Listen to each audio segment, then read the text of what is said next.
नमस्कार दोस्तों, आप देख रहे हैं डेमोक्रेटिक वार और आपके साथ मैं हूं बहन। बागेश्वर बाबा के नाम से मशहूर धीरेन्द्र कृष्ण शास्त्री को तो सभी जानते हैं। बहुत सारे लोग इनको बहुत मानते हैं। इन दिनों बाबा बागेश्वर पंडित धीरेन्द्र कृष्ण शास्त्री हिंदू जोड़ो पदयात्रा पर निकले हुए हैं, लेकिन इनकी इस पदयात्रा को राजनीति से जुड़ा हुआ बताया जा रहा है। दरअसल बागेश्वर बाबा की इस पदयात्रा पर शंकराचार्य अविमुक्तेश्वर आनंद ने बड़ी टिप्पणी की है। शंकराचार्य अविमुक्तेश्वर आनंद ने कहा कि एक तरफ बीजेपी ने नारा दिया है कि बटोगे तो कटोगे, इसका मतलब जनता जातियों में ना बंटकर एक मुश्त होकर वोट देती रहे। बीजेपी के नेताओं की भावना को जनता के बीच में ले जाने के लिए धीरेन्द्र कृष्ण शास्त्री को मोहरा बनाया गया है।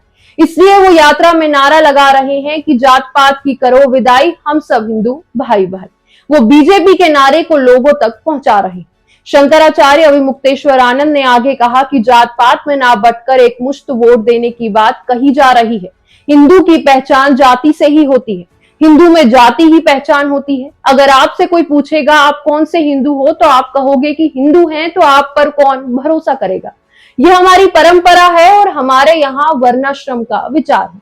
साथ ही इन्होंने ये भी कहा कि आंदोलन इसके लिए होना चाहिए कि वर्णाश्रम को मानते हुए किसी को नीचा दिखाने का काम नहीं करेंगे, लेकिन जात पात की विदाई कर देंगे तो हमारी पहचान ही खत्म हो जाएगी। जब हमारी पहचान नष्ट हो जाएगी तो हम कैसे सनातनी रहेंगे।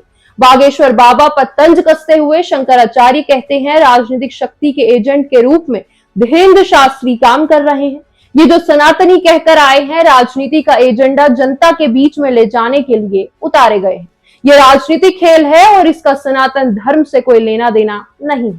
वहीं आपको बताते चले कि बागेश्वर धाम के पीठाधीश्वर धीरेन्द्र कृष्ण शास्त्री की सनातन हिंदू एकता पदयात्रा का कल यानी 29 नवंबर को 9वां और आखिरी दिन था। धीरेन्द्र शास्त्री ने 21 नवंबर से सनातन हिंदू एकता पदयात्रा शुरू की थी, जो कि 29 नवंबर यानी शुक्रवार को पूरी हुई।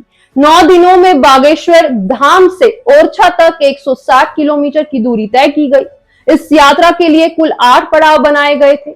धीरेन्द्र शास्त्री का कहना है कि हिंदुओं को एकजुट करने और सनातन धर्म का प्रचार करने के लिए ये पदयात्रा निकाली गई है। इस यात्रा में बाबा बागेश्वर के साथ हजारों भक्त भी चले थे। इस दौरान वो रोजाना 20 किलोमीटर पैदल चलते थे।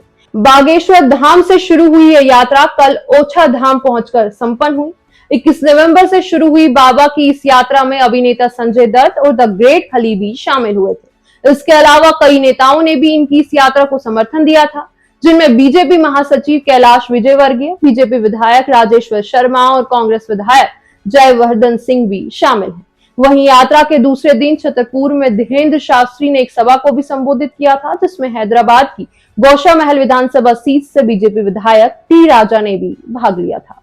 चलिए दोस्तों, फिलहाल के लिए इस खबर में इतना ही। अगली बार फिर करते हैं आपसे मुलाकात किसी दूसरी खबर के साथ। तब तक के लिए आप खुश रहिए, मजे में रहिए और साथ ही देश और दुनिया की तमाम खबरों से जुड़े रहने के लिए हमारे चैनल डेमोक्रेटिक वार को सब्सक्राइब कर लीजिए।